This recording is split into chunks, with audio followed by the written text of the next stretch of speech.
ব্যাংকের থেকে একজন ফেসবুকের ইনকাম করা অর্থ উঠিয়ে বলতেছে এটা আমার ফেসবুকের থেকে অর্থ ইনকাম করলাম, এই টাকা দিয়ে এখন আমি বাড়ি করব, গাড়ি করব, তারপরে জমি জমা কিনবো। সো আপনি কি করলেন? আপনি সেইটা দেখে ইন্সপায়ার হইলেন, আপনি চিন্তা করলেন এত সহজে ফেসবুক থেকে অর্থ ইনকাম করা যায়।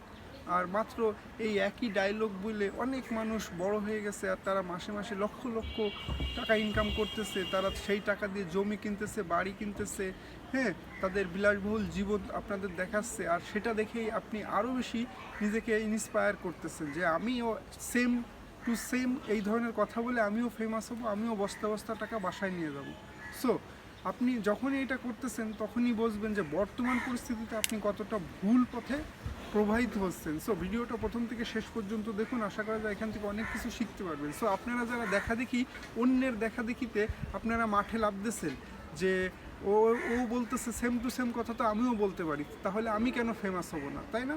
সো আপনাদের বলে রাখি, এক সময় যখন কন্টেন্ট ক্রিয়েটরের সংখ্যা কম ছিল তখন অনেক মানুষ তাদের ভিডিও দেখতো, অনেক মানে অল্প শিক্ষিত বা কম শিক্ষিত মানুষেরও ভিডিও দেখে ফেমাস হয়ে গেছে। তারা তারা যত ভুলভালই তথ্য দিক না কেন, তারা কিন্তু তাদের ভিডিওগুলো দেখেছে। কিন্তু বর্তমানে কিন্তু প্রচুর পরিমাণ শিক্ষিত লোক আছে যারা মূলত সচেতন, যারা জানে কোন ধরনের ভিডিও তাদের জন্য ফায়দামান, কোন ধরনের ভিডিও তাদের দেখতে হবে। আর অন্য একজন যে ভিডিও তৈরি করেছে সেম ভিডিও আরেকজন তৈরি করলে কিন্তু সেটা আর কেমন এখন তেমন মানুষ দেখতেছে না। সো মানুষ জানে যে এটা তো আমি দেখেছি, এটা তো আমি জানি, সো আপনারটা কেন দেখবো? সো আপনারা যারা অন্যের দেখা দেখি মানে অন্যের দেখা দেখিতে আপনারা ইন্সপায়ার হয়ে এখানে আসতে চাচ্ছেন বা আসতেছেন, তারা শুনে রাখুন, আপনারা বেশি দূর এগোতে পারবেন না।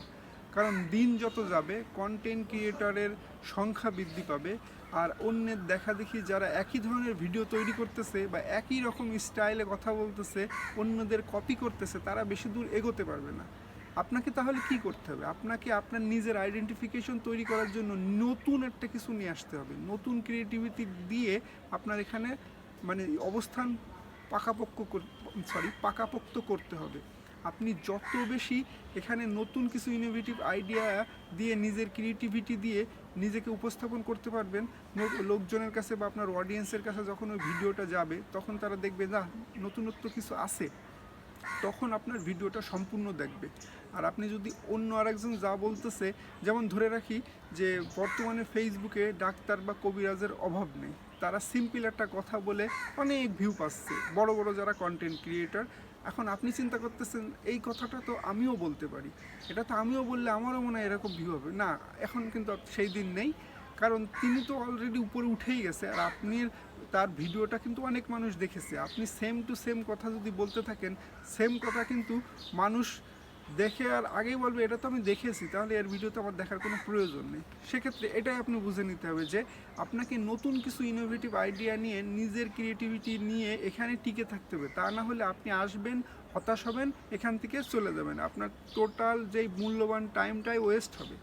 সো আপনি মাঠে যাওয়ার আগে আপনাকে আগে সিদ্ধান্ত নেবেন, মানে সিদ্ধান্ত নিতে হবে যে কোন ধরনের কন্টেন্ট নিয়ে আপনি কাজ করবেন, কোন ধরনের ক্যাটাগরি নিয়ে আপনি কাজ করবেন।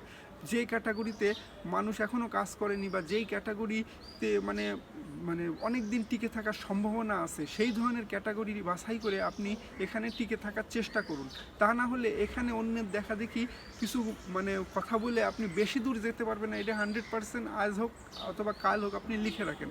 আর আপনি যদি ওদের টক্কর দিতে চান, যাদের দেখা দেখিতে আসতেছেন, তার থেকে আপনাকে উপরে হাই লেভেলের কন্টেন্ট মেক করতে হবে। সো আজকের ভিডিওটা এই পর্যন্তই, ধন্যবাদ সবাইকে।